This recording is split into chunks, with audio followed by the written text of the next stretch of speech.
On avait commencé par parler du volet production la dernière fois. On va parler ce matin, Clément Achadé, de quoi? Bonjour. Bonjour Tanguy, on va parler de la transformation, de la filière avicole, la transformation de l'économie qui fait appel donc à l'industrialisation, facteur clé du secteur secondaire et qui longtemps était donc considéré comme un cas désespéré.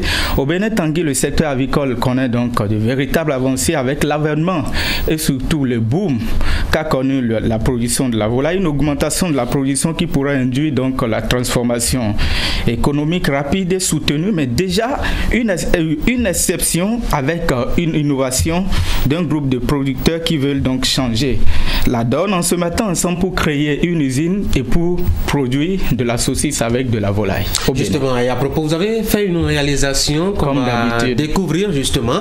On va aller donc dans les méandres de cette production-transformation-là. La commercialisation de la volaille, un marché qui ne cesse de croître au Bénin et dans la sous-région, dont l'avantage est la source de production des protéines. Un produit en pleine expansion du fait de la demande. Et pour répondre à ce vide, cet industriel décidé à innover et surtout dépasser les préjugés économiques s'est associé avec une trentaine de producteurs pour s'engager dans la transformation des volailles produites au plan local. D'où l'installation de cette usine qui produit de la saucisse ici à Paou dans la commune de Ouida. L'idée première de l'entreprise était de satisfaire deux besoins. Les besoins du consommateur en termes de produits de charcuterie de qualité, produits localement à partir des matières qu'on peut vérifier. Deuxièmement, c'était de créer un marché aux producteurs en créant cet effet de levier-là qui pourrait permettre à la production avicole de pouvoir trouver un marché d'écoulement. Cette unité a l'avantage de pouvoir faire accéder les produits aviaires à un marché régional. 285 tonnes de saucisses étaient importées mensuellement au Bénin jusqu'en 2015. Et pour ce docteur vétérinaire, il fallait rapidement trouver le moyen de sauver les producteurs avicoles confrontés au manque d'écoulement des volailles dont la cause est l'importation, principal concurrent. À peine 2 ans d'expérimentation, l'industriel a dû procéder à un réajustement de production. Pour des raisons de financement, l'entreprise qui était prévue au départ pour pouvoir faire 3 tonnes de production jour a été recadrée pour pouvoir rester dans nos capitaux propres à une unité qui produit aujourd'hui autour de 400 kg jour. Notre marché de livraison, actuellement on a un circuit de distribution indirecte donc qui est basé sur les supermarchés et les poissonneries. Donc on vend très peu aux consommateurs final. Donc c'est des distributeurs qui viennent prendre les produits en gros pour les livrer aux ménages. C'est prévu pour qu'on contractualise avec les éleveurs. C'est ce qu'on fait déjà pour avoir la matière première. Donc on n'a pas de souci de matière première. On a un grand nombre d'éleveurs dont déjà une trentaine sont actionnaires de la société qui ont une capacité de production au-delà des 22 000 tonnes, des 22 000 poussins qu'on a l'intention de mettre en place. Le manque de main-d'œuvre et la matière première ne sont donc plus les défis de transformation de la filière. Cependant, cette première entreprise en la matière fait face à certaines réalités qui constituent ces difficultés. 90% de nos matières qui sont certes d'origine locale, mais il y a 10% qu'on est contraint d'importer parce que ce n'est pas disponible localement. L'autre option qui s'ouvre n'est ouverte que pour les équipements, c'est-à-dire l'exonération qui est accordée à une entreprise qui veut s'installer, ce n'est que sur les équipements. Or que ça aurait pu couvrir les matières premières et d'autres matériels pour permettre aux petits investisseurs comme nous de pouvoir contribuer à l'évolution de l'économie. Mais si on doit taxer les matières premières, c'est que déjà ça réduit la capacité d'investissement des tout petits et augmente les coûts de production, donc baisse notre compétitivité par rapport au marché extérieur.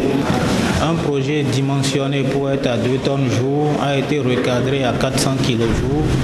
tout simplement à cause des contraintes de mobilisation de financement. Donc l'idée, en fait, au départ, était jugée intéressante par les banques, mais elles n'ont pas voulu suivre parce qu'elles ont souhaité que l'entreprise démarre d'abord et après, ils viendront investir. Le gros problème, le déclic qu'il faut apporter, ce serait, même si je ne demanderais pas à l'État de s'aventurer à interdire les importations, mais qu'on puisse mettre en place un moratoire qui permet à l'éleveur de dire d'ici horizon 2020, l'État va pouvoir me permettre de produire telle quantité pour compenser peut-être 20% des importations. Malgré ces difficultés, cette entreprise entend continuer l'aventure pour se positionner comme leader de la transformation pour booster l'économie du pays. En plus de la transformation des poulets, elle ambitionne offrir la technologie d'autres produits afin d'inverser la tendance, la transformation des volailles pour une consommation locale au lieu de l'importation, un poison pour l'économie des pays en voie de développement. Vous l'avez bien conclu, Clément Tchadé. Vous dites aussi que cette filière, c'est une grande chance pour le Bénin et l'économie. Oui, Tanguy, vous savez, la dernière fois, quand on abordait le même sujet en interrogeant les acteurs, notamment les producteurs et avicoles, le principal problème qui était soulevé, c'était évidemment, disons, la super évolution du taux d'importation. Alors que nous avons dans le pays des gens qui produisent. Donc, et puis, parmi les solutions qui étaient proposées, on avait dit qu'il faut réduire donc cette importation-là. Or, le constat, il est simple. Si au Bénin, on produit des poulets qu'on n'arrive pas à consommer localement, alors qu'au même moment, on constate sur le marché que les gens, il y a une forte importation. Également, il y a, disons, la vente, par exemple, de la saucisse qui est en pleine progression et donc qui marche. Il faut donc rapidement changer aussi les données. En faisant quoi? En faisant donc la transformation de ce qu'on produit comme poulet en saucisse. Et c'est ce que cette entreprise, cette micro-entreprise décide de faire. Et je pense que ça peut changer. Ça devrait apporter beaucoup de choses à l'agriculture aussi, vous avez dit. Oui, Tanguy, absolument. Pourquoi? Parce que cette filière donc se comporte comme une usine de la production végétale.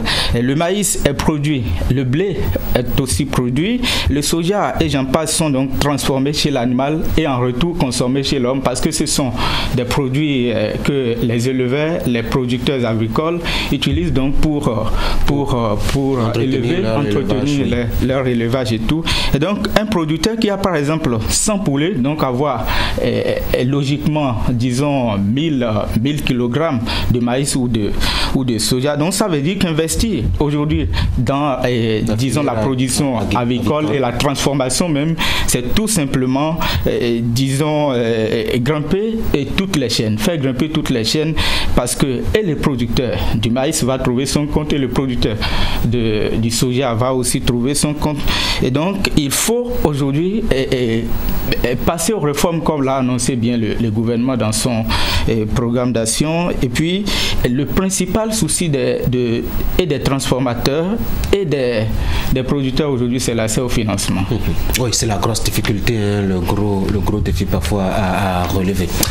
Clément Tchadé, merci beaucoup. Je vous en prie, Tanguy. C'était très intéressant, en tout cas, votre reportage découverte de ce matin qui nous a permis quand même de voir qu'il y a quand même des choses qui se font localement en matière donc d'innovation industrielle. Enfin, est-ce qu'on peut parler d'industrie?